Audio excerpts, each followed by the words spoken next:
Bonsoir, bonsoir, merci de nous retrouver en direct. Il est un petit peu plus de 18 h dans le studio de Boursorama pour ce webinaire consacré à la bourse et notamment au fait de bien passer ses ordres en bourse. Parce que oui, vous l'avez sans doute entendu comme moi, la bourse sur le long terme, c'est le placement le plus rentable. Et puis on vous le dit, notamment sur ce plateau, qu'acheter des actions, des ETF, c'est simple, c'est accessible.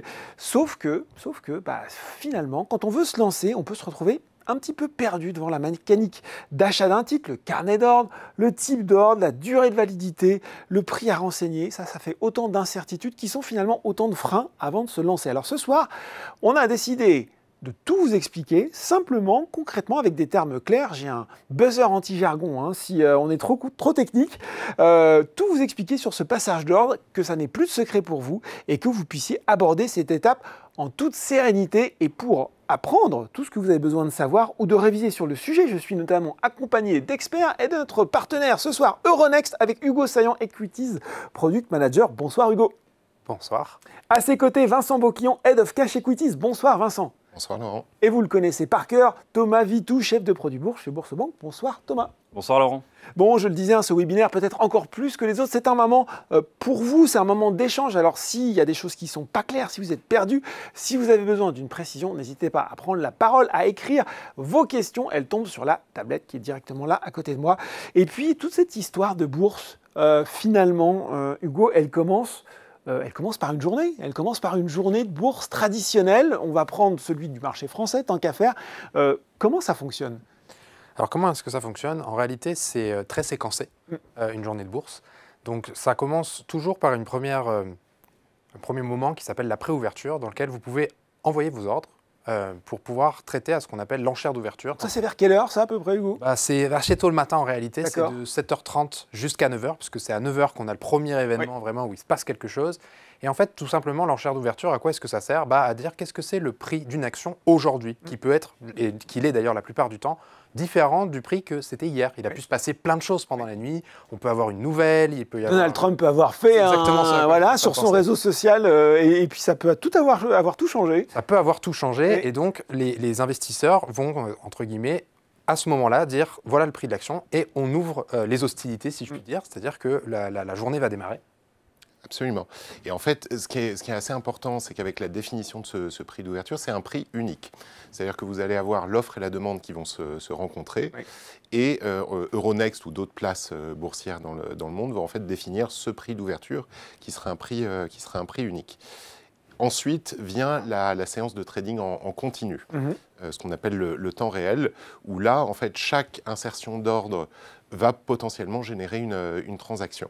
Donc c'est un mécanisme qui est vraiment différent du mécanisme d'enchère, où on est dans une phase d'accumulation de l'offre et de la demande pour la définition d'un prix unique. Lorsqu'on passe en trading en continu, c'est-à-dire de 9h à 17h30, là, on est vraiment dans un mécanisme de flux où toute transaction peut être réalisée de manière instantanée. Et donc ça fait une longue journée de trading, de 9h à 17h30. À 17h30, on repose à nouveau. Donc on arrête le trading en tant que tel. D'accord. Et on repasse sur 5 minutes alors cette fois-ci, c'est plus la préouverture, c'est la pré-clôture. Où en fait, le carnet d'ordre est ouvert. C'est-à-dire que les investisseurs peuvent venir entrer, modifier ou annuler leurs ordres, et où les transactions sont bloquées pendant ces 5 minutes. Et à la fin de la journée, on procède à ce qu'on appelle l'enchère de clôture. Donc c'est le même mécanisme que le matin, mais celui-ci intervient à 17h35. Bon. Une information qui est assez importante en fait sur l'enchère de clôture, et peut-être que nos interlocuteurs le savent déjà, c'est un prix unique, mais en réalité, c'est un moment de la journée où il y a une grande quantité de trading qui se produit. En réalité, on est autour de 30% du volume journalier qui se fait à un instant pour le prix de fermeture. Et pourquoi ça accumule autant d'ordre sur cette partie-là, en fait ? Alors, il y a tout un tas de raisons, mais la raison principale, c'est qu'il y a tout un tas d'investisseurs, et plutôt des investisseurs institutionnels, on en parlera juste après de qui sont les investisseurs en bourse, qui, eux, souhaitent avoir un prix unique pour leur portefeuille. Donc l'idée, c'est beaucoup plus simple pour eux, pour gérer d'un point de vue opérationnel, d'arriver à ce moment-là. Mais en réalité, il y a plein de gens, et plein d'investisseurs, même particuliers, qui souhaitent traiter à ce moment-là parce qu'ils savent qu'ils n'auront pas la certitude de traiter, mais une grande probabilité de traiter. Et donc c'est un moment, si je vous écoute bien, hyper important de la journée, cette fin de journée boursière, cette pré-clôture. Exactement. Et donc le marché ferme définitivement à quelle heure? 17h35, 36, 37? Alors 17h35, c'est là où tu vas avoir ta chaîne de fermeture. Et ensuite, on permet ce qu'on appelle du trading at last. On ouvre encore pendant 5-10 minutes pour, si tu n'as pas été complètement exécuté pendant l'enchère de fermeture, tu peux continuer à trader en continu pendant 10 minutes. Toujours au prix de clôture. Donc là, il n'y a plus de formation de prix. C'est un petit peu le rattrapage de l'enchère qui peut être fait. Bon, voilà. Sur cette journée, on le rappelle, du marché français, parce qu'il y a bien sûr les marchés étrangers. On va rester dans un premier temps sur ce marché français. Et je vais revenir sur quelque chose d'important que disait Hugo, c'est finalement, quand on est derrière son écran, investisseur particulier, on passe son ordre, tout cela a l'air fluide, simple, rapide, efficace, alors qu'en fait, il y a une myriade d'acteurs pour acheminer cet ordre, l'exécuter, etc. C'est l'occasion justement de les présenter et puis surtout de présenter aussi Euronext et le rôle qu'il joue là-dedans. Oui, absolument. Le Euronext, pour simplifier, ça n'est ni plus ni moins qu'un marché. Hein. Comme serait un marché de fruits et légumes, on est là pour... Là, c'est des actions. Là, c'est des actions. Enfin, plein d'autres choses d'ailleurs. Et on est là pour organiser en fait la rencontre des acheteurs, des vendeurs, la rencontre des sociétés cotées et de leurs investisseurs. Donc, dans le monde du trading, il y a deux notions. Il y a la notion de marché primaire. Donc, c'est lorsqu'une société vient se coter en bourse ou vient faire une augmentation de capital. Ça, c'est la sphère du marché primaire. Il y a le marché secondaire qui est le trading. C'est lorsque les actions sont mises à disposition du marché, comment est-ce que les investisseurs peuvent rentrer ou sortir de leur position. Et en fait, dans cet écosystème, l'écosystème est vraiment très varié. Vous avez des investisseurs institutionnels, des sociétés, vous avez des asset managers, des gérants d'actifs, passifs qui gèrent des fonds, des ETF. Exactement. Par exemple, un asset manager qui va émettre des ETF, il va devoir, s'il crée des parts du fonds, il faut bien qu'il les réplique et il faut bien qu'il les achète. Donc on a une grosse partie d'investisseurs institutionnels et on a en fait sur ce slide-là en fait un peu un résumé de l'écosystème. Il y a plein d'anglicismes par contre, hein. Il va falloir nous expliquer ça clairement. Alors, si on regarde sur la partie en haut à gauche, les investisseurs particuliers, ce qu'on qualifie de retail investors, eux, généralement, en fait, accèdent à la bourse via deux véhicules. Soit en tradant de manière directe sur la bourse. Donc ça, c'est l'envoi d'un ordre au marché. On verra toutes ces différentes typologies. Ou ils peuvent acheter de manière indirecte des parts de fonds actifs dans des ETF & Co. qui vont répliquer des indices et donc, de manière un peu indirecte, vont investir sur ces sociétés. Ensuite, on a donc ce qu'on appelle le buy side, donc l'investisseur institutionnel, des noms qui sont assez connus, qui vont être, ça peut être du Amundi, Co, qui vont émettre des parts de fonds, soit actifs, soit passifs. D'accord. Et alors ensuite, vous rentrez dans la sphère de ce qu'on appelle le sell side, donc l'intermédiaire. Ici, ça va être les banques et les courtiers, que ce soit des courtiers en ligne, que ce soit des courtiers traditionnels, en fait, dont leur vocation en fait, est la transmission de ces intentions d'achat ou de vente au marché. Par exemple, Euronext n'a pas 3 millions ou 5 millions de clients. On a à peu près 100-150 membres de marché qui sont en fait les intermédiaires à la bourse et qui, eux, par contre, sont connectés à potentiellement des millions d'investisseurs. Bon, très clair sur ces différents acteurs. Il y a des questions qui sont tombées déjà en direct, notamment sur cette journée boursière. On va faire un léger retour en arrière. Nico nous demande comment se forme ce prix de clôture. Ça, c'est intéressant, la formation du prix de clôture. Et puis FL qui nous dit que se passe-t-il entre 17h40 et 7h30 si j'achète à 22h, le prix de l'action est-il le même qu'à 7h30? Alors, c'est intéressant. Déjà, la constitution du prix de clôture, et puis surtout, qu'est-ce qui se passe finalement en dehors de ces séances de bourse? Alors, le prix de clôture, c'est vraiment de l'application de la théorie économique pure, de la rencontre de l'achat. L'offre et la demande. L'offre et la demande. Ouais. On va prendre, grosso modo, tous les ordres qui sont dans le carnet à l'achat et tous les ordres qui sont dans le carnet à la vente. Donc, il y a différentes typologies d'ordres, et ça, on y viendra ultérieurement. Et en fait, le prix d'enchère, ça va être celui qui permet de maximiser la quantité négociée. Et donc, en fait, on va trouver ce prix d'équilibre qui permet de satisfaire au mieux les acheteurs et les vendeurs. Et c'est ça qui en définit le prix. Quant à la question sur qu'est-ce qui se passe à 22h, Alors, ou entre finalement ce cours de clôture et la préouverture le lendemain, en fait? Est-ce que tout est en pause? La bourse est fermée. Voilà. Et en fait, pourquoi est-ce qu'elle est fermée? Il y a quand même un rationnel économique. Les annonces de sociétés sur les résultats, sur les profit warnings, etc., généralement, et la réglementation française est assez stricte là-dessus, contraint les sociétés cotées. Ils ont tout un cahier des charges à respecter en termes de communication financière. Ils doivent le faire après la séance de clôture. Sinon, ça peut amener à des délits d'initiés, à des manipulations de marché. Varier le cours de façon extrêmement brutale. En cours de séance, qui peut être très négatif. Donc en fait, les sociétés généralement attendent la clôture pour faire ces annonces. Et d'ailleurs, on le voit, ça tombe généralement entre 18h et 19h, c'est un peu la fenêtre. Surtout en ce moment, hein, où on est en pleine publication des trimestriels. L'agenda est assez chargé. Oui. Et en fait, grosso modo, rien ne se passe, du coup, entre l'enchère en termes de trading, entre l'enchère de clôture et la préouverture. Mais par contre, les investisseurs, le lendemain, vont valoriser ces nouvelles au gré de leurs avis.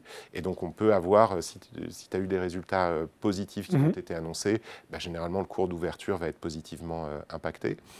Et là où on attire l'attention aussi sur pourquoi est-ce qu'on a voulu faire aussi ce webinaire, il est très important pour les investisseurs. Il y a des ordres journaliers qui vont expirer à la fin de la journée. Ça, c'est très bien, mais tu vas avoir aussi des ordres qui s'appellent Good Till Cancel ou Good Till Date, c'est-à-dire que tu peux laisser dans le carnet d'ordre pendant plusieurs mois. Oui, les écourir, ce qu'on appelle, c'est ça, oui. Exactement. Et alors ça, il est très important que les investisseurs particuliers aient une attention toute particulière lorsqu'il y a des nouvelles structurantes qui sont publiées par les sociétés, pour s'assurer que ton ordre de bourse le lendemain, il soit toujours pertinent. Et que tu ne pâtisses pas de mouvements en ta défaveur. Alors, je vais vous demander, ça crépite sur la tablette, très bien, les gens sont très intéressés. Il va falloir me faire des réponses synthétiques si on veut répondre au plus grand nombre, parce qu'il y a encore plein de questions sur justement la journée. Vu qu'on est sur le domaine, je pense qu'on va rester un peu sur le sujet, avec des questions plus ou moins simples. Quand la journée s'ouvre, est-ce que dans les premières minutes, c'est au prix de la veille ou le prix a déjà changé? Alors, est-ce qu'il y a déjà une différence entre le cours clôture veille et le cours d'ouverture de la journée? Il y en a souvent. La réponse est oui. La réponse est oui. La réponse est oui. C'est le principe justement de cette enchère d'ouverture, c'est de fixer un nouveau prix. Alors, il peut arriver, à mon avis, de manière peu fréquente que ça soit le même, mais la plupart du temps, il bouge ne serait-ce qu'un tout petit peu, parce que potentiellement, il y a plus d'acheteurs, simplement parce qu'il y a plus de personnes qui souhaitent acheter le titre. Et donc, le prix va bouger. Donc, honnêtement, dans la grande majorité des cas, c'est un prix différent. Question de Jack qui nous dit « Je n'ai pas compris la différence entre 17h30, 17h35 et 17h45. Merci de nous réexpliquer ça. » Qu'est-ce qui se passe dans cette séance, dans cette partie de la séance très stratégique? 17h30, le trading continu s'arrête. Voilà. Donc là, entre guillemets, cette partie où on peut envoyer des ordres et potentiellement on pose les stylos et on arrête.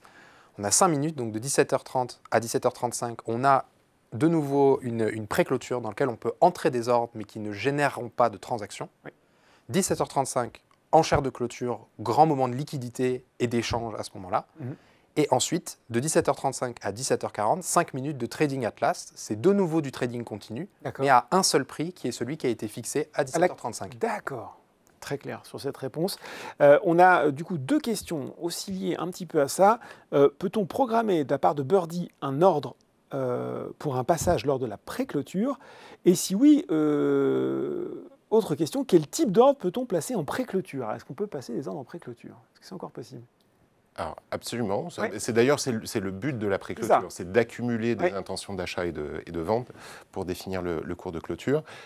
Toutes les typologies d'ordres sont admises pendant cette phase-là, que ce soit des ordres au marché ou des ordres limites.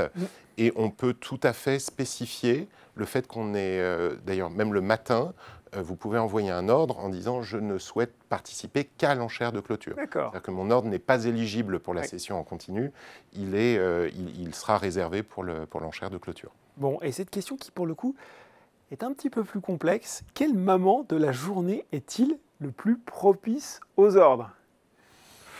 Alors ça, c'est une bonne question. Eh oui. Ce que l'on voit, en fait, question de dodo. Si on regarde la journée de trading, entre 9h et 17h35, donc entre l'enchère d'ouverture et l'enchère de clôture, vous allez avoir des fluctuations en termes de liquidité et de volume échangé. Donc le premier moment, le premier pic d'activité, c'est l'enchère d'ouverture, c'est évident. C'est là où on consolide en fait la liquidité qui est entre 7h30 et 9h. Ensuite, la liquidité a tendance à se normaliser un petit peu. On a un autre pic d'activité qui est généralement lié à l'ouverture des marchés US. Donc en fonction des fuseaux horaires, c'est entre 14h30 et 15h30. sont les heures d'hiver, heures d'été, on est en plein dedans en ce moment. Hein. Exactement. Ouais. Et pourquoi est-ce que vous avez ce pic? C'est parce que vous avez beaucoup d'investisseurs institutionnels américains qui, en fait, eux, travaillent sur leur plage horaire américaine et, en fait, deviennent actifs sur les marchés européens lorsque la session de bourse aux États-Unis démarre. Oui. Et ensuite, vous avez le dernier gros moment de liquidité qui va être l'enchère de clôture. Donc, grosso modo, ça fait un U jusqu'à l'ouverture des US et ça refait un pic en fin de journée. Bon, je vais reposer 2 questions pour qu'on referme provisoirement ce chapitre-là pour qu'on puisse avancer, mais elles sont intéressantes. On a déjà un peu répondu à une question d'achat. Est-ce que c'est plus intéressant d'acheter au courant de la journée ou vaut-il mieux attendre la fermeture pour avoir un prix figé? Ça, j'ai envie de dire que c'est propre à chacun, un petit peu en termes d'attente. RJRZ qui nous dit donc pendant le trading at last, on peut ne pas être exécuté de son ordre. Bien sûr. C'est une possibilité. Bien sûr, c'est une possibilité puisqu'il faut que quelqu'un souhaite également traiter en face de vous. Il faut trouver la contrepartie. Il faut trouver la contrepartie. Tout simplement. Voilà. Pour cet aspect de la journée de bourse, bien sûr, si vous avez toujours des questions, vous continuez à les poser. On va quand même regarder, puisqu'on parlait d'Euronext, des différents acteurs, sur quel marché Euronext est présent en Europe. Et ça commence à en faire pas mal. Hein? Oui, on a complété un peu notre... le maillage territorial. Sur les dernières années. Euronext, c'est une société donc, qui a émergé dans les années 2000, qui était la réunion de la bourse de Paris, Amsterdam et Bruxelles. Et les Portugais ont rejoint le groupe un petit peu après. Il y a eu ensuite différentes phases d'acquisition et de split. Donc les Américains, donc le New York Stock Exchange avait acquis Euronext. Le New York Stock Exchange s'est ensuite fait acquérir par une société qui s'appelle Intercontinental Exchange. Et Intercontinental Exchange a ensuite décidé de laisser la partie européenne en réalisant en fait, son introduction en bourse. Et donc, en fait, voilà, en 2014-2015, on s'est retrouvé acteur européen avec quatre marchés. Et on a eu une histoire de croissance qui a plutôt bien fonctionné sur les 10 dernières années, où on avait d'abord rajouté la bourse, donc on a acquis la bourse irlandaise de Dublin, ensuite on a acquis la bourse norvégienne et plus récemment la bourse de Milan.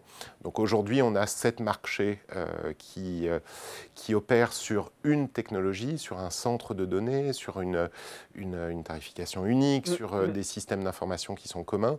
Et donc ça c'est une vraie proposition de valeur et c'est la vraie force d'Euronext, c'est qu'on est une bourse pan-européenne qui offre une exposition sur 7 marchés en simultané. Oui.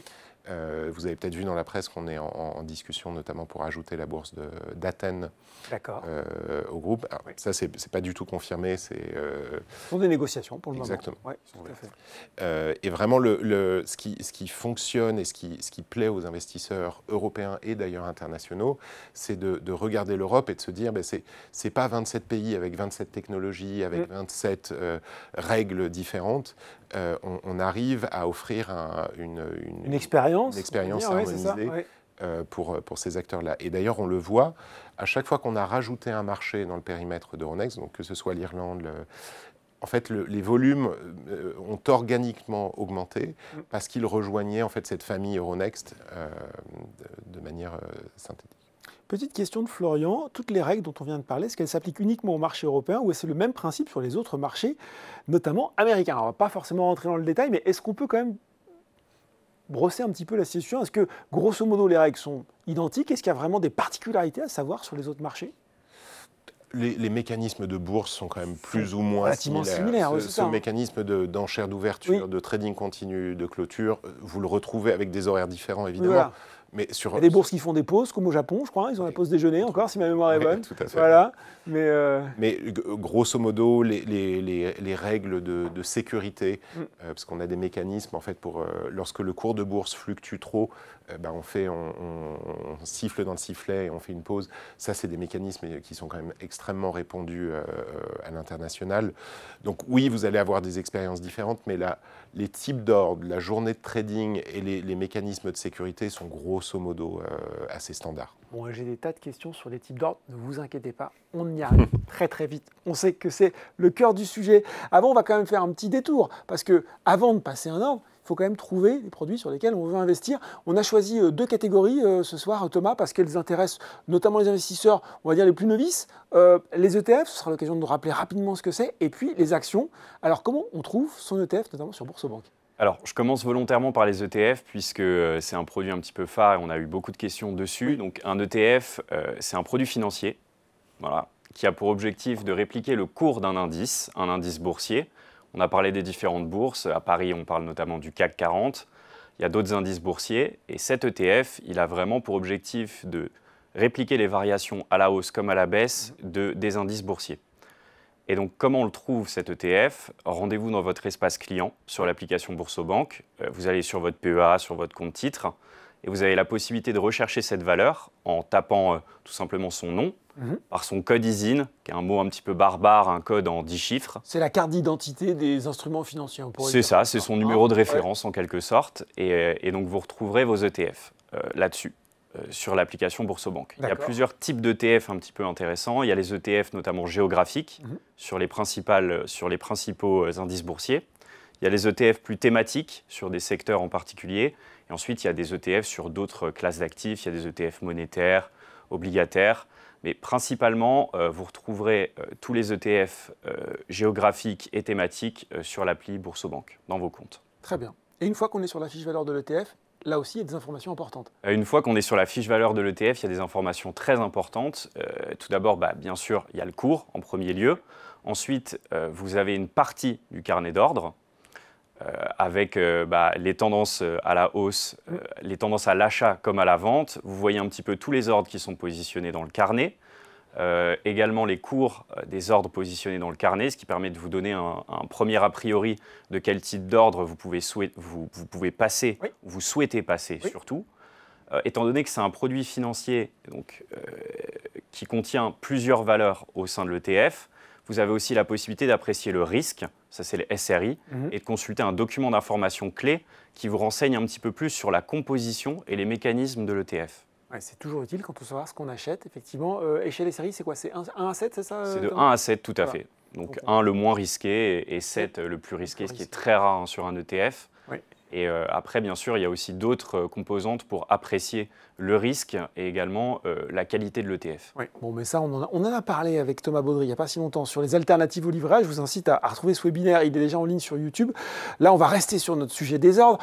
On sait comment trouver un ETF et très vite, on veut aussi également savoir comment trouver une action. C'est à peu près la même chose. C'est à peu près la même chose. On a le même moteur de recherche. Alors, une action, c'est un titre de propriété qui donne des droits. On dit souvent que c'est un titre de propriété sur une valeur mobilière, à contrario, par exemple, de l'achat d'un bâti, d'une maison, d'un immeuble, où là, on parle de valeur immobilière. Là, c'est une valeur mobilière puisqu'elle est échangeable en bourse et très souvent en continu et de manière assez liquide, plus ou moins liquide selon le marché, d'ailleurs, on le verra plus tard, d'où les types d'ordres. Et donc, pour trouver les actions, vous avez la possibilité de filtrer, là encore, sur votre appli Boursobank, aussi sur le portail Boursorama, en faisant jouer les différents filtres avec les palmarès, parfois sur des critères plutôt financiers aussi, sur les volumes échangés, peut-être sur la liquidité liée à l'action ou son price-earning ratio, plein de termes un petit peu complexes. Mais en tout cas, vous avez la possibilité de vraiment filtrer. Aussi, je vais vous mettre en alerte jargon, si vous continuez. Ah, j'en suis désolé. Plus une pour moi, voilà. Mais du coup, en fait, voilà, c'est vraiment ça. On a ce double moteur, celui sur le site Boursorama et celui sur l'appli qui est assez instinctif. Voilà, donc pour trouver les ETF, pour trouver les actions, et maintenant on rentre dans le vif du sujet. On va d'abord présenter la base, les ordres simples, avec un petit tableau récapitulatif. Expliquer déjà les grandes différences pour savoir un petit peu lesquelles on va privilégier. Alors, la première chose à dire, c'est qu'un type d'ordre permet de définir un type de stratégie. Et ça, je pense que c'est important de le dire. Et il y a deux principaux ordres que nous, on connaît très bien, qui sont les ordres au marché et les ordres à court limité. Oui. L'ordre au marché, vous n'entrez pas de prix et vous acceptez d'acheter au meilleur prix disponible au moment où l'ordre arrive. Donc, globalement... J'en veux, je suis hyper décidé. Et je fonce. Take my money. Voilà, exactement. Et donc, c'est pour ça que sur le tableau, c'est marqué, la priorité, elle est maximale, puisque à partir du moment où il est entré, il va être exécuté du moment qu'il y a quand même du monde dans le carnet, ce qui est sur un titre liquide la plupart du temps le cas. Oui. L'exécution, elle est maximale, puisque je prends tout ce qu'il y a, globalement, jusqu'à ce qu'on arrive à la quantité que j'ai. J'en veux 100, et puis on va trouver 100 actions ou 100 titres, peu importe le prix, qui vont arriver jusqu'à ce que j'ai les 100 que j'ai demandé. Exactement. Oui. La maîtrise du cours, elle n'existe pas, parce que la réalité, c'est que si j'ai 100 personnes à un seul prix, enfin 100 actions à un seul prix en face, je les prends, mais potentiellement, je dois ce qu'on appelle descendre les limites, puisque dans un carnet d'ordre, je pense qu'on en verra après, on voit qu'il y a différentes limites de prix avec des quantités, et donc je vais potentiellement descendre, ce qui peut entraîner du coup un prix d'exécution qui va être différent que celui que je pourrais avoir avec par exemple un cours limité, dans lequel je vais entrer le prix, et où je ne vais être exécuté qu'au prix que j'ai demandé, si c'est possible. Ouais.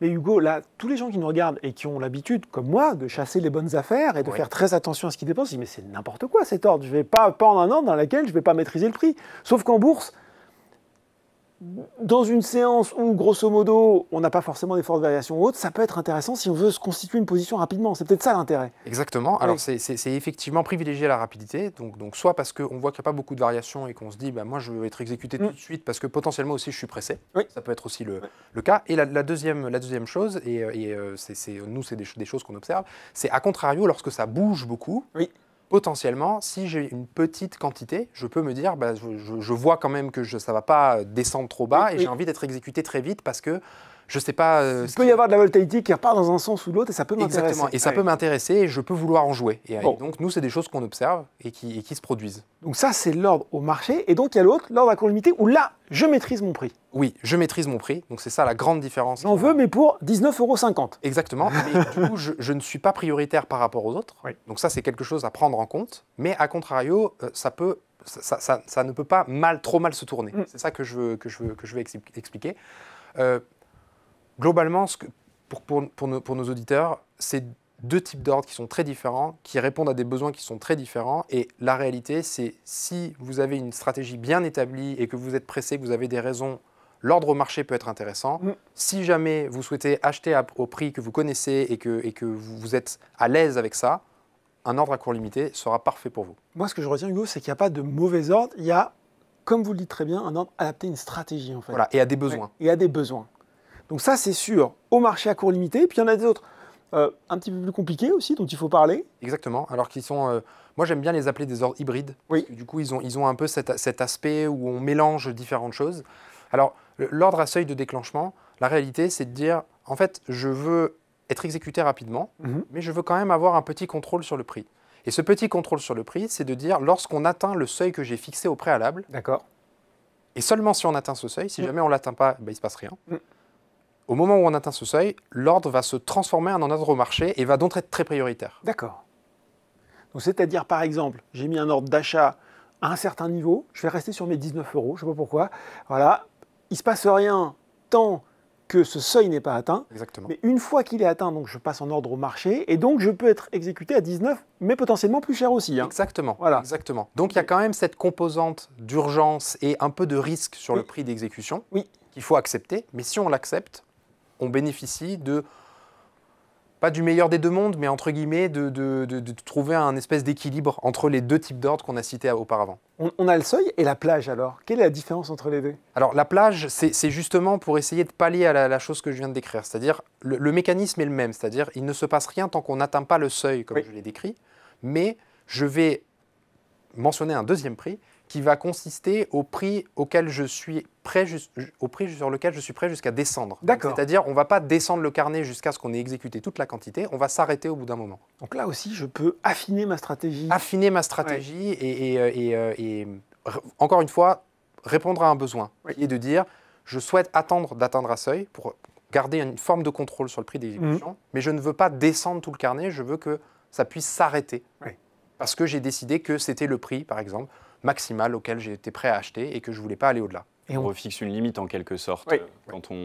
Quand on installe une plage de déclenchement, en fait, on profite du seuil, mais on refixe également une limite de prix. Ouais, très clair. Et on termine, parce que c'est aussi une question de Mab qui nous dit quel est l'avantage d'un ordre suiveur. Alors, comment il marche, cet ordre suiveur?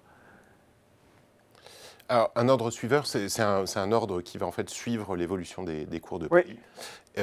Et où en fait vous allez mettre une certaine caractéristique pour grosso modo le déclencher à partir du moment où on estime que la plage de prix est... C'est pas quelque chose qui est vraiment très utilisé. On le voit plus sur des ordres à seuil de déclenchement qui en fait permettent de se protéger.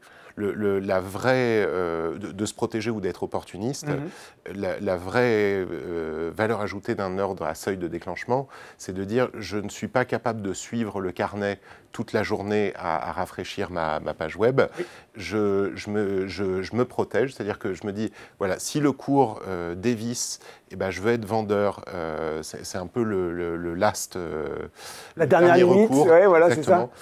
Pour dire que je vais être vendeur. Et à contrario, en cas d'acheteur, je me dis, ben, voilà, là, je pense que si jamais le cours atteint ce niveau de prix, c'est un bon point d'entrée pour moi sur cette valeur et je déclenche mon cours. Ce qu'il faut peut-être dire, Vincent Jean-Quinonnière, que ce n'est pas non plus une solution miracle et que dans un contexte de marché extrêmement tendu, extrêmement agité, de crise, on le sait, il y a toujours cette contrepartie en face et donc ça ne vous protège pas, ça se transforme en ordre de marché. Si en face le cours a beaucoup baissé, vous risquez d'être exécuté mais beaucoup plus bas. Je pense que c'est quelque chose qu'il faut avoir en tête parce que souvent, moi je le vois sur les forums, les gens disent « Ah j'ai mis un stop loss donc je suis garanti ». C'est pas aussi simple que ça.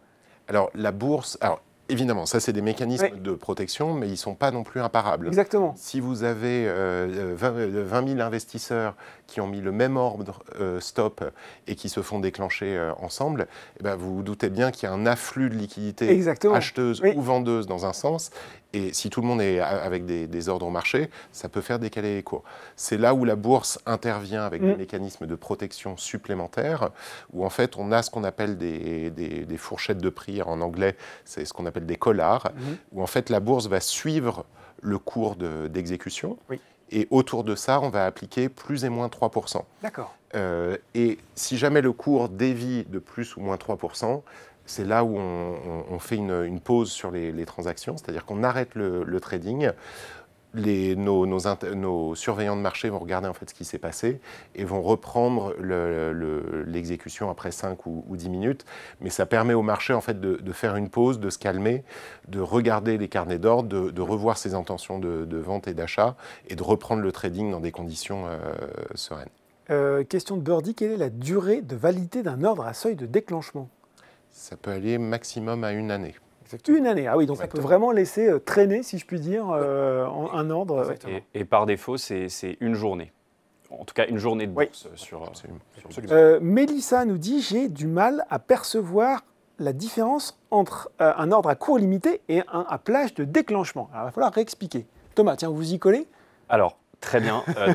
Pour l'ordre à cours limité, la conditionnalité, en tout cas la caractéristique qui nous intéresse, c'est vraiment le prix, quitte à être exécuté partiellement. Comme je disais, j'en veux à 19,50 € et c'est ça ma dernière limite. Voilà, tout à fait. Tandis que sur la plage de déclenchement... Ça veut dire, je vous coupe, ça veut dire que je vais en acheter 100, mais il n'y en a que 30 qui sont disponibles. Je peux en avoir que 30 au prix que je veux, c'est ça, hein ? Oui, ma limite, si ma condition de prix est remplie, ce sera uniquement 30 et le restant finalement de l'ordre restera dans le carnet jusqu'à expiration. Très clair. Si les conditions sont à nouveau remplies, le solde de l'ordre est exécuté et autrement, il expire et l'ordre n'est plus valable.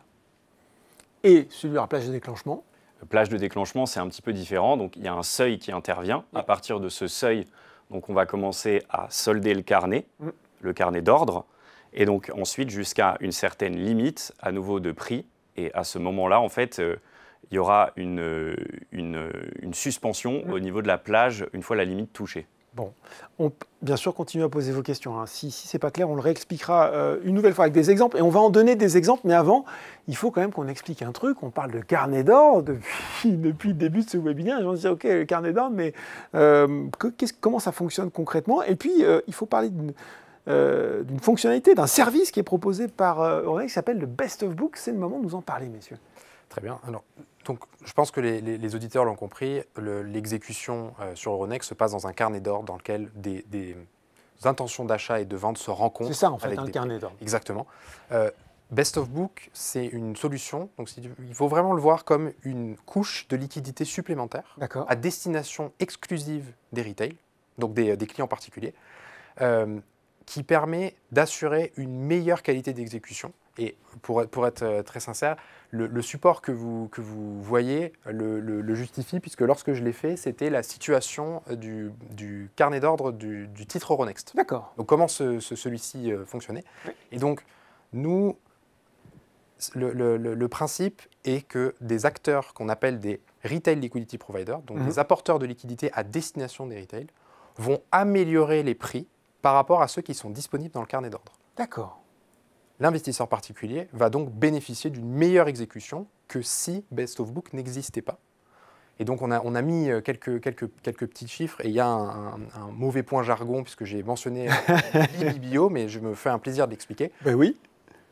Il existe plusieurs places de marché en Europe sur lesquelles on peut acheter des titres. Prenons un exemple très simple. Si on souhaite acheter le titre Euronext, nous ne sommes pas obligés de l'acheter sur Euronext. D'accord. On peut l'acheter à différents endroits. Et donc, il y a des prix qui sont différents entre ces différentes plateformes. Et l'IBBO, c'est de regarder une photo à un instant T et de dire quel est le meilleur prix d'Europe, comme si on consolidait tout ça. Où se trouve-t-il? Et nous, le chiffre qu'on partage, c'est que les investisseurs particuliers, plus de 99% du temps, lorsqu'ils exécutent via Best of Book, ils ont un prix qui est égal ou meilleur que cet IBBO. Et ça a permis, sur l'année 2024, d'économiser 80 millions d'euros. Oui. Quand on dit économiser, c'est si j'avais été exécuté ailleurs ou même dans le Central Limit Order Book versus Best of Book, tous les investisseurs auraient perdu 80 millions d'euros sur leur prix d'exécution. Je peux en profiter puisque vous donne une explication du jargon, d'expliquer quelque chose qui est assez fondamental et qui est assez technique, la notion de spread. Est-ce qu'on peut prendre 5 minutes pour l'expliquer et bien comprendre comment c'est important aussi lorsqu'on passe un ordre et quelles conséquences très concrètes ça a? Alors justement, en plus, ça fait une très bonne transition parce que c'est un point que je n'avais pas mentionné. Donc le spread, c'est la différence entre le prix d'achat et le prix de vente. Parce que c'est quelque chose qui est potentiellement difficile à voir. C'est que, contrairement à la vie de tous les jours, lorsqu'on achète en bourse, il y a deux prix. Mais c'est ça. Et ça, je pense qu'intuitivement, ça déboussole pas mal de monde. Et justement, il y a une transaction lorsque le prix d'achat et le prix de vente sont le même à un instant T. Oui. Et donc ça, c'est une notion qui est fondamentale. Et donc cette différence que je viens de mentionner, ça s'appelle le spread. Le spread est différent justement dans le carnet d'ordre central et dans Best of Book. Et justement, le principe de Best of Book, c'est d'avoir un spread qui est plus fin. Qui dit un spread plus fin, dit une meilleure exécution à la fin.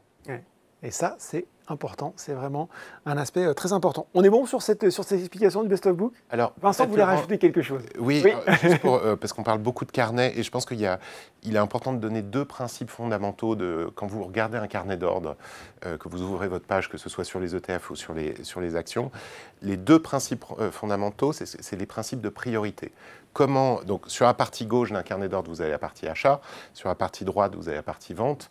Les deux informations importantes, c'est la quantité et le prix. Oui.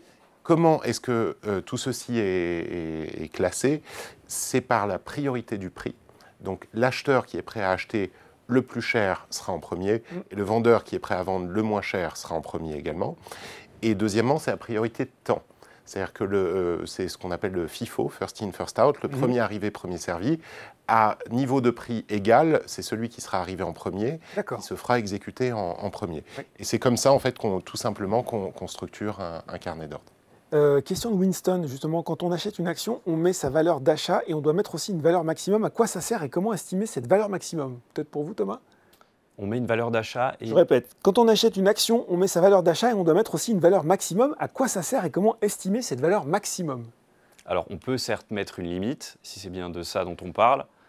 En revanche, tout dépend du type d'ordre qu'on passe, oui, c'est ça. Puisque lorsqu'on passe un ordre au marché, on va chercher plutôt à avoir une exécution qui est prioritaire. Oui. Donc on va rentrer une certaine quantité pour pouvoir être exécuté finalement, livré. Et ensuite, si notre priorité est la maîtrise finalement du cours, du prix qu'on paye, effectivement, là, il y a ces logiques de limite. Et enfin, on a vu tout à l'heure un petit peu les autres stratégies pour sécuriser ces gains, où là, on parle de seuil de déclenchement, de plage de déclenchement. Il y a aussi les ordres suiveurs, où on en parlera peut-être après, mais qui est une stratégie un petit peu combinée des deux, avec des pourcentages et des valeurs relatives. Question, y a-t-il une priorité sur les ordres limites? Certains ordres limites passent plus facilement que d'autres. Alors moi, j'ai retenu, s'il y a une antériorité, ils vont passer en premier. Il y a des priorités entre les ordres limites, Vincent? Non. Non. Alors, si vous mettez une limite qui est plus élevée que celle de votre voisin, oui, vous ça serez, pour le coup, c'est assez logique. premier dans la... Mais ordre limite équivalent, il n'y a pas de... Non, c'est traité de la même façon. Bon, on va continuer, on va rentrer dans le détail et on va revenir un peu dans le concret, justement, avec des exemples sur les ordres au marché pour que tout soit bien clair. Tout à fait. Donc, sur les ordres au marché, on reprend donc, ce qu'on s'est dit tout à l'heure, c'est qu'il y a une certaine priorité. Et donc là, en l'occurrence, la priorité, c'est une priorité de temps. Donc, on va prendre tous les ordres. Si on est dans le cas d'un achat, on va prendre tous les ordres de vente et on va être exécuté. Notre quantité, si la vente en face, il y a la quantité nécessaire, on va être exécuté au prix, peu importe le prix proposé. Donc, c'est quelque chose qui fonctionne très bien sur les valeurs très liquides, de passer un ordre au marché, puisque en face, il y a effectivement ce fameux spread qui est assez resserré. Et donc, il y a un cours à la vente qui est proposé, qui est très proche du cours de l'action. D'accord. Valeur liquide, c'est-à-dire qu'on trouve facilement beaucoup de titres à acheter et à vendre, hein, c'est ça finalement. Exactement. Et donc, dans notre exemple, on voit, on recherchait, c'est ça, 500 titres qu'on voulait acheter, et finalement... Alors ici, donc, on est dans le... 31,61 €. Voilà, exactement. Ouais. Et donc là, dans le carnet, on passe son ordre pour une quantité de 500, sans condition de prix. Oui. Et donc, pour une quantité de 500, la première offre qu'on trouve finalement à la vente, c'est un acteur qui s'est positionné à 31,61 et qui propose à la vente la bonne quantité de 500. Et donc, on est exécuté. Bon, très clair pour l'achat. On va voir que sur la vente, eh ben, c'est pas plus compliqué, mais on va voir aussi comment ce principe s'applique. Tout à fait. Donc ça peut être un petit peu différent. Là, on regarde donc l'autre colonne du carnet. Nous sommes vendeurs, donc nous regardons l'offre finalement à l'achat. Et là, nous sommes vendeurs pour une quantité de 950 titres. Pour cette quantité, sur la première ligne du carnet, il y a certes un prix d'exécution, mais il n'y a pas toute la quantité demandée. Donc on va être exécuté partiellement une première fois pour une quantité de 500 titres, puis une seconde fois à un prix de 31,59 de 200 titres, jusqu'à finalement mes 950 titres vendeurs en quantité. Et donc cette combinaison de ces trois prix, finalement, va donner ce qu'on appelle un prix de revient unique. C'est ça le fameux PRU. Hein. Voilà, c'est ça, c'est une moyenne pondérée, tout simplement, de l'exécution de mon ordre. Donc là, on voit bien, c'est exactement ce que vous disiez, c'est-à-dire que j'ai été exécuté en totalité, mais avec trois prix différents au final. Exactement. Puisque c'était ma priorité, c'était d'être exécuté, et donc c'est ce qui a été pris en compte. D'ailleurs, c'était une question d'ABC, expliquer les différences ordre limité et du marché, comment bien chiffrer le montant limite pour que l'ordre passe bien. Alors ça, là on voit, il n'y a pas de problème, mais justement, on va parler, là aussi, exemple concret à l'appui, maintenant du cours limité. Tout à fait, donc on y revient. Là, on oublie finalement cette condition de priorité. Il y a une possibilité d'exécution qui est partielle, puisqu'il y a ce petit jeu finalement entre la quantité à l'achat ou à la vente et l'offre qu'il y a en face, puisque mon critère principal finalement c'est le prix. C'est mon prix d'exécution. Et donc là, si on passe à la slide d'après, vous allez avoir un exemple un petit peu chiffré. Donc là, en l'occurrence, je place une limite à l'achat, donc à une limite de 31,62. Et cette limite, cette condition de prix, elle est atteinte puisque dans le carnet d'ordre, je trouve une quantité de titres de 500 à 31,61, puis je monte jusqu'à mes 950 à nouveau. Et là, en l'occurrence, la condition de cours, elle est respectée, ma limite est respectée, donc je suis exécuté en entier. La totalité de mon ordre est exécutée jusqu'à arriver à 31,62. Et ça veut dire aussi que finalement, j'étais prêt à mettre 31,62, je l'ai eu pour un petit peu moins cher dans votre exemple. Exactement, ça permet aussi de descendre dans le carnet et de sacrifier parfois aussi une partie de son ordre, d'être que partiellement exécuté, puisque ce qui m'intéresse le plus, finalement, c'est ma condition la maîtrise de cours, c'est la limite. On l'a vu à l'achat, on regarde aussi à la vente ce que ça donne. À la vente, donc là un exemple, je cherche à vendre dans le marché 750 titres. Oui. Ma condition finalement pour les vendre, le cours que j'estime être le bon, c'est 31,63 centimes.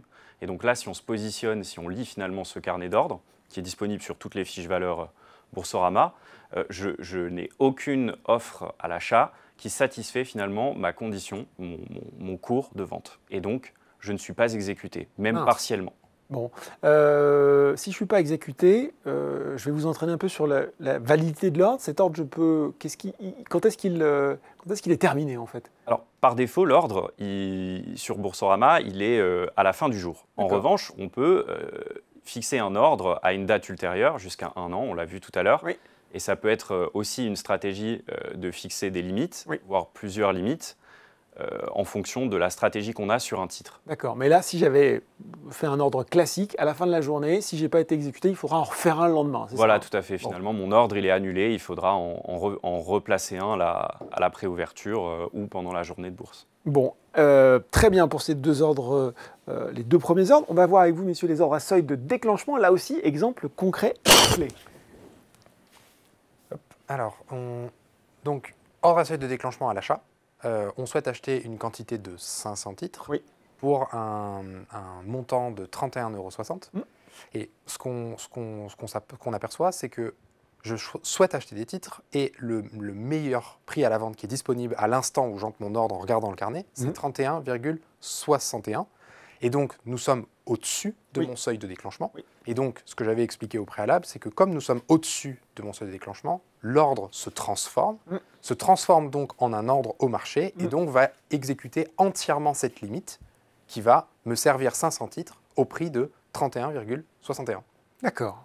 Ça, c'est pour l'achat. Et pour la vente, cette fois-ci? Alors, et pour la vente, globalement, c'est le même mécanisme, mais on inverse les sens, si je puis dire. L'exemple mentionne 850 titres au prix de 31,60 €. On découvre que cette fois-ci, on est de nouveau dans un moment où nous sommes au-dessus du seuil. Et donc, on va transformer l'ordre. L'ordre est un ordre au marché et donc va descendre dans les limites, puisque la meilleure limite a une quantité de 500 et que personnellement, j'en veux 850. Donc, je vais prendre les 500 premiers, les 200 qui suivent et les 150 qui viennent compléter. Et donc, on va arriver justement à ce PRU qui va être une moyenne pondérée des différentes limites que j'ai vendues. Et on aura un PRU de 31,59. Bon, très clair sur la façon dont on est sur le carnet. Si ça l'est moins pour vous, n'hésitez pas, encore une fois, à poser vos questions. Et mes ordres, une fois qu'ils sont passés, qu'est-ce qu'ils deviennent, notamment sur l'application? Comment je les retrouve, Thomas? Alors, vous avez la possibilité donc d'aller voir le statut de vos ordres. Finalement, on a un petit menu sur l'application Boursobank où vous retrouverez juste en bas à gauche, finalement, la totalité des ordres. Par défaut, ce sera les ordres en cours qui sont affichés ou déjà exécutés. Vous aurez en premier les ordres qui sont encore non exécutés, mais déjà placés. En second, vous verrez tous les ordres que vous avez déjà placés, mais qui ont été bien exécutés. Et si vous souhaitez faire une recherche, vous avez la possibilité de jouer sur l'état. Finalement, on voit à droite exécuté, partiellement exécuté, donc pour les limites ou les plages de déclenchement, ça peut arriver aussi également. Et enfin, vous avez les ordres qui sont annulés, rejetés pour diverses raisons et la référence de l'ordre. Bon, voilà pour cette présentation. Il y a plein de questions qui continuent à tomber, donc on va essayer d'être rapide. Il y a plein de questions qui tombent sur les ETF. Ce n'est pas vraiment le sujet du jour. Si on a du temps, on y répondra quand même. On va d'abord se concentrer sur les ordres. Jean-François, avec cette question essentielle, comment et où passer notre premier ordre d'achat pour un novice? Bah oui, parce qu'une fois qu'on a dit tout ça, comment on fait? Thomas, ça c'est pour vous ça? Bah oui. Alors, comment on fait? C'est très simple. Donc, si vous avez un PEA, c'est très plan d'épargne en action. Plan d'épargne en action, qui est un petit peu un compte, une enveloppe fiscale qui vous permet de faire vos premiers pas en bourse, principalement sur des actions françaises et européennes. Donc, on est plutôt dans le thème aujourd'hui. C'est assez simple. Tout d'abord, il faut vous faire quand même un petit peu de certaines convictions avant de passer un ordre, que ce soit sur un ETF ou une action d'ailleurs.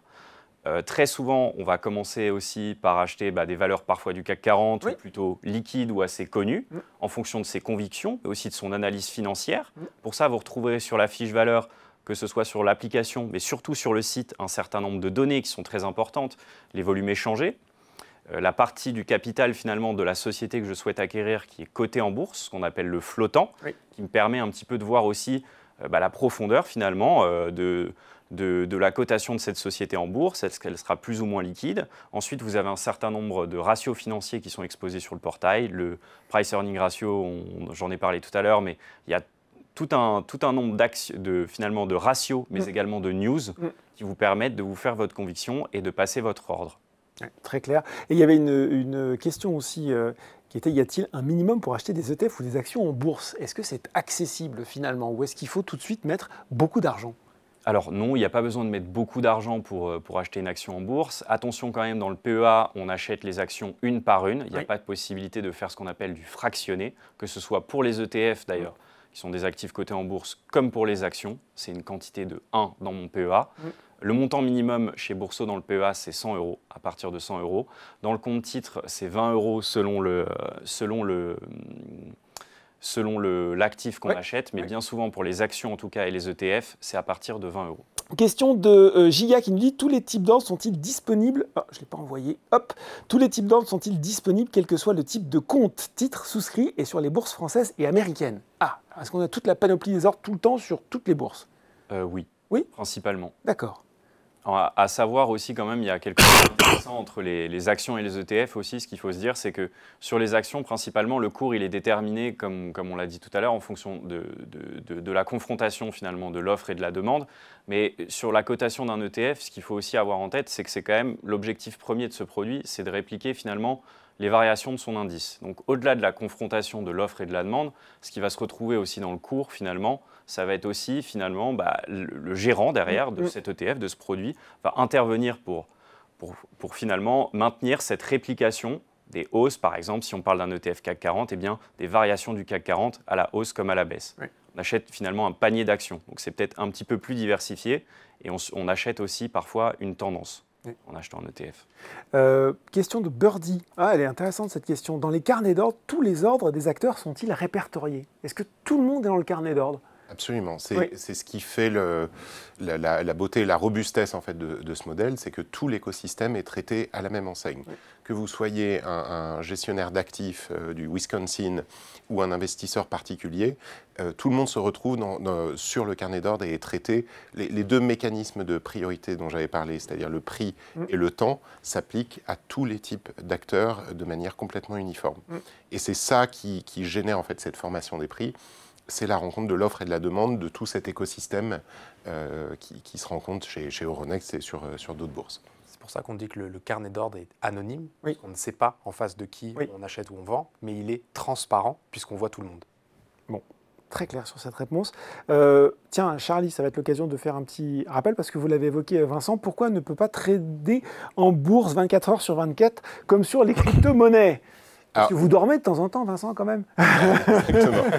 Alors, ça, c'est intéressant comme question. Parce que la question est super intéressante. Il y a une grosse tendance aux États-Unis. Oui. Alors, le Covid a amené un rajeunissement de l'investisseur en bourse. Il y a eu plusieurs études, notamment de l'AMF, qui ont été publiées à ce sujet. Mais donc, il y a eu une appétence des jeunes générations à rentrer sur les marchés boursiers, sur les cryptos, sur les actions, co. Le marché des cryptos étant 24/7, on commence à voir une certaine forme de porosité de ces acteurs qui sont coutumiers du monde crypto et qui ne comprennent pas pourquoi est-ce que le monde des actions, lui, ne traite pas sur 24/7. Et ça, c'est une mouvance qui nous vient vraiment des États-Unis et on commence à voir pas mal alors, pas mal, c'est exagéré, mais on commence à avoir une émergence de demande en Europe. Il y a plusieurs explications sur le pourquoi on n'est pas aujourd'hui sur du 24/7. Le premier, c'est ce que Hugo disait en introduction. Il y a ce mécanisme de valorisation. L'enchère de clôture, elle est utilisée, le prix de clôture est utilisé pour toutes les valorisations de portfolio, de reporting comptable, co. Dans un monde où vous bougez sur du 24/7, quelle est la référence? Quel est le prix qui vient vous aider à valoriser votre portefeuille, que vous soyez institutionnel ou particulier? Et deuxièmement, il faut aussi qu'il y ait une demande. Le problème, c'est que une action, c'est quand même un actif qui a une valeur sur lequel on a justement cette rencontre de l'offre et de la demande. Et ce qui fait la robustesse du prix, c'est que vous avez beaucoup de capitaux échangés, et plus vous avez de capitaux échangés, plus ce prix est pertinent. Si vous venez à 3 heures du matin échanger du Total ou du LVMH, et qu'en fait les prix se sont formés sur des capitaux ultra amoindris, vous pouvez vous retrouver dans des variations de prix qui ne représentent rien et qui n'ont aucune pertinence monétaire. Et donc c'est pour ça que historiquement, les marchés étaient structurés autour du 9h, 17h30. Donc il y a des mécanismes, notamment aux États-Unis, qui permettent de trader en 24/7 sur les actions. On attire quand même l'attention des investisseurs particuliers à faire très attention à ce qui se passe sur ces hors-séances. Oui. Parce qu'on voit cette notion de spread, par exemple, oui. qui donc est... on rappelle l'écart entre le prix à le laquelle... meilleur achat et oui. la meilleure vente, oui. qui, sur des valeurs du CAC 40, va être quelques dixièmes de pourcent. Ces spreads-là, généralement hors séance, vont être multipliés par 10 ou par 100. Ah oui. Donc voilà. Pas du tout la même chose. Exactement. Ouais. Et puis on rappelle, c'est vrai qu'on ne l'a pas dit, mais on parle d'achat, de vente d'actions, d'ETF. On rappelle que c'est des produits effectivement volatiles. Vous avez ce risque de perte en capital, il faut le rappeler à chaque fois. Et bien sûr que les performances passées ne préjugent pas des performances futures. Ça aussi, c'est quelque chose dont vous devez tenir compte quand vous commencez à investir. C'est un risque qu'on rappelle à chaque fois et il est important de le dire. On a une question de Michel44 et qui double un petit peu une autre qui nous parlait des achats d'options et si on pouvait le faire sur Boursorama. Alors, qu'est-ce que c'est les achats et ventes d'options? Est-ce qu'on le propose sur Boursorama, Thomas? Oui, on le propose sur Boursorama. Oui. On a toute une gamme également aussi de produits de bourse et de produits dérivés. D'accord. Alors là, on n'est pas sur le marché Euronext, c'est un fonctionnement un petit peu différent, mais ça permet aussi d'avoir des stratégies de bourse un petit peu plus complexes, parfois également de poser aussi certains leviers, des multiplicateurs finalement. Peut-être un webinaire spécifique à faire pour un public un petit peu plus expert. Oui, pourquoi pas. Ouais. Effectivement, sur les options, sur la vente à découvert. C'est une possibilité. Là, on est plutôt sur le début des ordres. C'est quelque chose qu'on pourra peut-être traiter lors d'un prochain webinaire.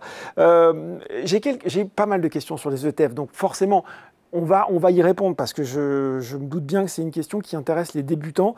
Josia nous demande quelle est donc la différence entre un ETF et une action, lequel est le plus risqué? Thomas, vous y collez, puis peut-être Hugo a envie je sens qu'il a envie de compléter. Très bien, je vais commencer sur la partie ETF dans ce cas. Alors, pour définir très simplement un ETF, c'est un panier d'actions. Voilà, ça permet d'acheter un certain nombre d'actions en fonction d'un indice. J'ai parlé tout à l'heure du CAC 40, un ETF qui réplique physiquement le CAC 40, il détient finalement toutes les valeurs du CAC 40. Plutôt que de passer 40 fois mon ordre pour détenir les 40 actions du CAC 40, finalement c'est un peu l'ETF qui va jouer ce rôle-là. Certaines valent un peu cher quand même. Hein. En plus de ça, ça peut valoir un peu cher. Bon, il faut pouvoir dans son PEA, quand on est obligé d'acheter une quantité, effectivement, un titre par un titre, ça peut revenir assez cher. Donc c'est finalement plutôt un produit financier, un moyen d'exposition à des tendances, à des indices. Donc j'ai le CAC 40 dans un seul produit. Exactement. Et peu ou prou les frais de gestion et ou sa fidélité à répliquer l'indice, je sais que si l'indice gagne 1%, mon ETF va faire peu ou prou la même chose. C'est ça, tout à fait. Même s'il perd moins 1%, je perdrai. Effectivement, mais contrairement à une action, il faut le dire, c'est quand même aussi un produit. Donc il y a un gérant derrière, une société de gestion qui donc prélève des frais de gestion annuels pour gérer cet ETF et finalement rémunérer la gestion de ce produit. Contrairement à une action qui a un titre vif et qui a un fonctionnement peut-être un petit peu différent, qui n'est pas un produit, c'est un titre de propriété finalement. Mais par contre, ce qui nous intéresse, c'est que cet ETF, il se négocie au final pour l'investisseur particulier comme une action. Exactement, tout à fait. Donc c'est les mêmes mécanismes qui opèrent en fait dans le monde des ETF. Donc on a un carnet d'ordre central. On a même d'ailleurs Best of Book qui existe pour les ETF. Donc en réalité, l'expérience utilisateur du point de vue de l'investisseur, c'est exactement la même. Et sur cette notion du risque, qu'est-ce qui est le plus risqué entre un ETF et une action? C'est délicat parce que les risques sont différents à appréhender. Effectivement, on aurait plutôt tendance à dire qu'en achetant un panier d'actions et une tendance, on s'expose à moins de risques. On diversifie un petit peu, oui. Voilà. On se dit que s'il y a une société du CAC 40 qui va moins bien en bourse et une qui va mieux, ça va un petit peu composer. Alors que si j'ai acheté qu'une seule valeur, si elle va moins bien, je vais perdre tout de suite. Voilà, tout à fait. Mais ce qu'il faut aussi dire, c'est qu'il y a des actions qui sont très liquides, qui connaissent peu de variations et il y a aussi ce sujet de la liquidité. Parfois, il y a des ETF qui sont un petit peu marginaux ou assez peu traités. Et donc, la liquidité, finalement, quand on passe son ordre, on n'a parfois pas la meilleure contrepartie. Tandis que sur une action, on peut on peut trouver parfois une très bonne liquidité sur des marchés comme Euronext. Claude, j'ai bien eu votre question. Vous vouliez qu'on parle des ETF actifs, passifs, des ETF physiques et synthétiques. On ne va pas le faire ce soir. Ça nous emmènerait un peu loin, mais on a fait plein de webinaires sur les ETF dans lesquels ces sujets sont abordés. Je vous invite à les retrouver sur la rubrique vidéo et vous verrez, on a traité cette question en détail. Mais là, on va essayer de rester quand même un petit peu sur les ordres. Question de Nicolas qui arrive maintenant. Mais oui, sur le compte titre ordinaire, on voit aussi comptant et SRD. Quelle est la différence entre les deux ? Hugo, voulez-vous y coller ? Question très intéressante. Oui. Alors, pour le dire simplement, l'achat comptant, c'est de dire j'ai mis de l'argent sur mon compte titre, oui. Donc j'ai fait un virement, et je vais décider d'utiliser cet argent pour l'investir directement et acheter des ETF, des actions, donc je paye comptant, autrement dit. Le SRD, c'est un mécanisme qui est un peu différent et qui est une spécificité française, en fait, je pense qu'il faut le dire, et qui permet de prendre des positions avec du levier, en investissant en bourse, donc dans le carnet, mais en se rapprochant un peu, et on l'a très vite évoqué, oui. De ce qu'on peut avoir avec des produits dérivés, mais sauf que à la fin, le SRD consiste à traiter des actions et non pas des options ou des futurs. Intéressant. Bon, quand on se lance, on privilégier le comptant. J'aurais plutôt tendance à dire que le SRD est réservé à une classe d'investisseurs qui a l'habitude des marchés. Donc le comptant est quand même la chose la plus simple à manipuler. Je prends 50 €, je fais un virement, j'achète une action. On reste dans un monde qui est très connu, là où le SRD implique des risques différents et potentiellement supplémentaires d'ailleurs. C'est un petit peu comme votre compte différé. Sur la carte de crédit, c'est ça. Ouais. Exactement. Oui, donc on voit qu'on n'est pas tous égaux dans la maîtrise justement des dépenses différées. Donc commencez par le comptant. Quand on s'en sert bien, la carte de crédit, ça peut être très utile, mais il faut bien s'en servir. Vanessa nous demande qu'est-ce que le Bourso Market et quel est son fonctionnement. C'est une question pour vous, ça, Thomas. Alors le Bourso Market, c'est finalement notre offre tarifaire à 0 €, très souvent à l'achat sur un certain nombre de classes d'actifs. Donc là, on parle plutôt de produits financiers comme les OPCVM, donc les fonds cotés en bourse, c'est-à-dire les ETF. On a aussi des produits de bourse, toute une partie de classes d'actifs de type private equity. Et donc ça permet aux investisseurs d'aller sur plusieurs classes d'actifs et de rentrer sur ces classes sans avoir de frais d'entrée ou de frais de courtage. Voilà. Très clair sur cette explication. Il y a cette question de Christine qui était une des premières questions. Je suis débutante et je voudrais savoir comment passer un ordre. Ça, j'espère qu'on y a répondu, Christine.